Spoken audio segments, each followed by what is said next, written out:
remember thinking like, my job is fine. The people I work with are great. Like everything is just fine, but I miss training people. Like I miss interacting with people. I miss being active myself during the day. Like that was a whole side of my life that was starting to slip. And I just missed all of that. So it just became like this grind, instead of me loving what I do anymore, it was just becoming this grind of day in and day out. And so I started training people in my dad's garage is what I started doing. And then my dad started training people in his garage too. And that's how our business originally started as well, was just us trying to help friends and family members kind of do the same thing that we were doing. They saw our transformation, but before I went into college, and they were kind of asking my dad, like, well, how does my family do that too? And so we just started training people in my dad's garage. That grew into training people in a park. And so that was kind of like my hobby after and before work was training people. And that was the part of my day that I looked forward to. And it made my day turn into from 4:00 in the morning till 10:00 at night between my job and doing these other things and my own training. But at the same time, waking up at 4:00 in the morning and doing those things and then going to work and then doing those things after work, that was my favorite part of the day as well. So I didn't mind it so much. And that, again, it's that, well, everything was fine. When I listen to you say that, you can hear and you're like, well, everything was fine. And when you think about how many people, again, especially women, will stop, well, everything is fine. And I should just be grateful for everything being fine, as if it's not okay to want more than fine in your life, and then to go after what you thought you wanted and hustle to make it happen, to understand like, okay, I'm going to go after this situation. I'm going to try and figure out how to make this more than fine because I deserve more than fine. And it's going to take some hustle and some sweat on my end, and just being willing to do that, I think, is a really powerful lesson. It's not going to happen in the convenient moments. It's going to happen at the 4 a.m.s and the 10 p.m.s to do that. So how long did you do that? And when did you decide, this fine job is no longer for me? It had to be at some point. So it's funny because that decision happened for me, actually. I had been doing this for several years. And finally, it got to the point where we had a pretty big group training in the park. And my brother had become a trainer as well, so he was involved in it. And so we had grown this business. But for the most part, a lot of the people were coming and maybe paying like a couple dollars a class, or most of them were coming for free. Like it wasn't a true business. It was still very much a hobby. And so my dad called me at work one day and he was like, we have a lot of people in the park and in my garage, like maybe we have a business here.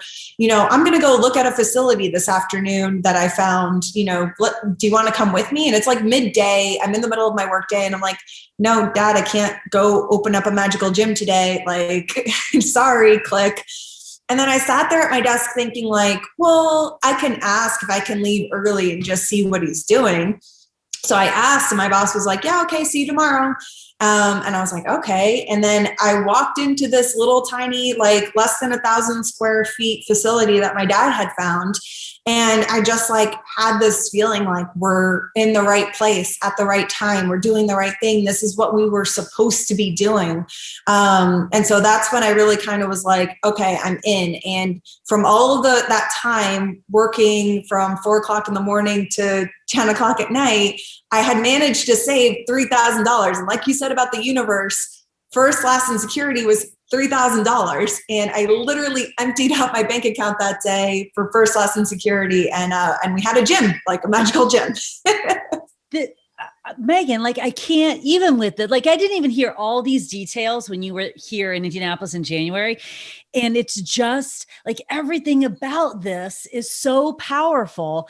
Again, especially for women, in just the one step in front of the other, just one foot, just keep going, just keep figuring it out, do that inconvenient stuff. Know it's going to start very humbly and it can grow if you want it to grow. And you're right. I mean, there's nothing random. There was a reason why that was the amount that you had. And that feeling of, and I think that a lot of humans have that feeling in different times of their life, like, oh, this is it. but it feels so different from what they're doing at that moment that they kind of push it down like, well, this can't be it, because how will I make a living, and how will I do all the hows and the fears they let get in the way. And you walked in, you had that feeling like, but the fears were still there because I still didn't let go of my job. I was still like, well, I have my benefits and I have a steady paycheck, and now I've emptied out my accounts and I still have bills to pay. So I still hung on to that job for a long time, probably at least a year. And now I had a business with overhead. I was worried, were people even going to follow along with us on this journey? Because most of them were coming for free or for a couple of dollars a class. Like, now I have overhead and we need to actually make this a business. And so the reason I said it got decided for me when I left was because a year into my business, that's kind of my boss called me into the office one day and she was like, Megan, I want to see you on the cover of magazines, and I want to see you being your best self, and I want to see your business succeed, because I was also going on auditions to do just random little fitness photo shoots. Like, again, nothing where I was talking. But if I was running in front of the camera, that was fine. And so I was just going on all these auditions too. So she was like, I want to see you do all of these things and be great at all of these things, but you're not going to do that here. You're not going to do that crunching numbers for me behind the scenes. And so she was like, I'm going to fire you today. And then we have this whole conversation about me getting fired. And I'm like sitting there like, what? And she's like, can I have a hug? And I was like, what? What is happening right now? Ever. But I actually, because I was on the cover of a magazine, my first cover, I signed it, I wrote her a letter, and I sent it to her because that was the one thing that she said to me was, I want to see you on the cover of magazines, and I want to see you succeed with what you're trying to do here. So I'm going to let you go so you can go do those things. So that was like a cool, full rounded circle moment for me. That's a powerful female to have in your life, who not only sees the potential in you, but really does something about it. We all need those people in our life that see in us what we can't quite see, but then also give us that push to go, okay, it's time to go. So what a testament to her. Absolutely. Yeah. And kind of realizing those people in your life too, because I'm sure in the moment I was kind of like, what in the world? Like, I need this job. But, looking back, it was certainly an important moment and an important person in my life.